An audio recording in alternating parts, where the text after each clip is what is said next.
Good evening, Alexander Ilin here for Russian Utah in English. Um, I would like to address things that are in the news about possible deportations. Months ago, I did a video on border emergency, but I did it in Russian, and uh, so I will do the same thing pretty much in English, expanding a little bit. There's plenty of American citizens in the United States that speak with accent because they were born outside of the United States. And I'm absolutely sure they'll be happy to have their daily business conducted without having, uh, bothered in a way. There are more and more reports that people are being asked to provide either uh, papers for permanent residency or citizenship papers when they stop by law enforcement, when law enforcement hears them talking in with accent or in the foreign language, they being asked to provide. So very recently, there were several situations like this, and looks like there are cases that the burden of proof for citizenship goes to the immigrant. Fast insert here in decliner. Of course, nobody can predict exactly when you meet law enforcement what can happen. This is just generic information.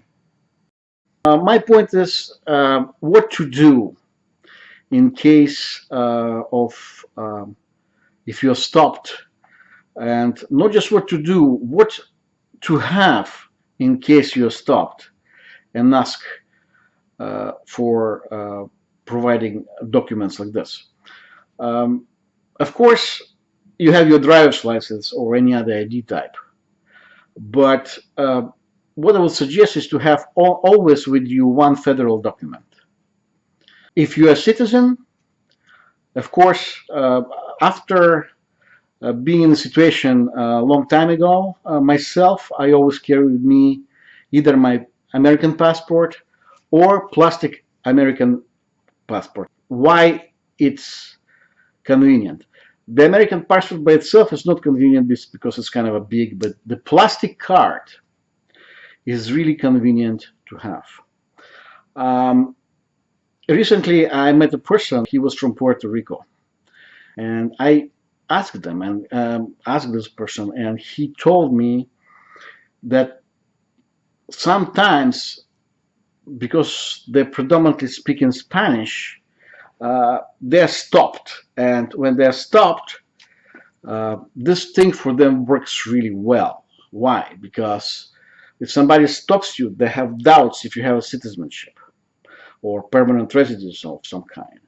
And this type of plastic American passport actually tells law enforcement right away that they're speaking with a citizen.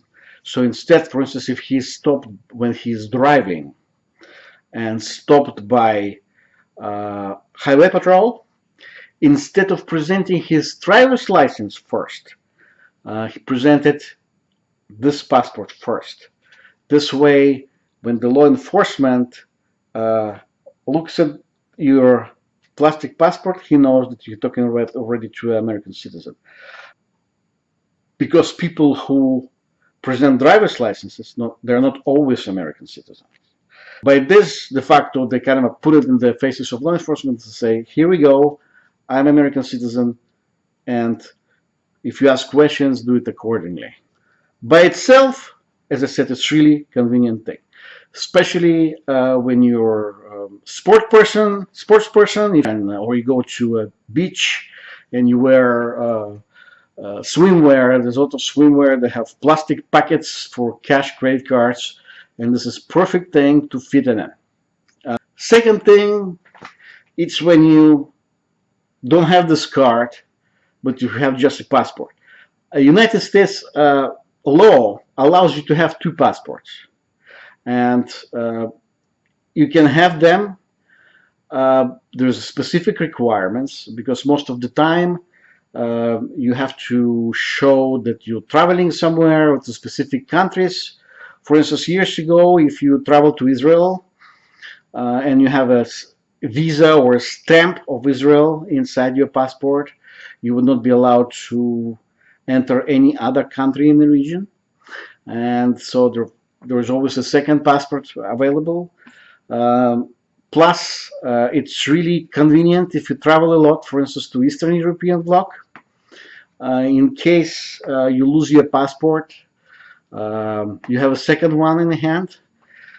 And because, for instance, recently United States closed several consular sections in Russia. So, for instance, if you live in if you go in St. Petersburg and you have American citizenship, and you lose one or you lose your passport, you have to travel now to Moscow. But this way, if you have two passports, if you lose one, you can cancel it either by phone on Moscow. I mean, there's a rule, I'm pretty sure how to do that. Or there's a train that you go to Helsinki, Finland, and you can cancel it there. But my point is, you always have one more identification with you that's proving that you are who you are, and not just who you are, but you are an American citizen. I hope it's kind of a help. You see, with 11 million illegal immigrants in the United States, I don't think this immigration hunt will be over really soon. And not just that, as I said, the reports of people stopped, and if there are not just reports of people stopped, but the reports of citizens stopped. And we are dealing with really experienced government machine, but yet it's a machine and it's bureaucracy. So it's always a possibility if you have citizenship, because it reminds me of a movie with Cheech Marin. I mean, he's a comedian, and the movie was called Bored in East LA, when the gentleman got deported, and you know, because there were other 7 people in the computer with the same name. They were not just illegal; they had a criminal record. So he, this is what happened to him. But the funny part, as I said, is it's in the movies, but in the real life, it's one of those tragedies. And one wrong deportation to a country of origin can lead to death. Very simple. And that's why I hope the Trump administration will do it humanely and correctly.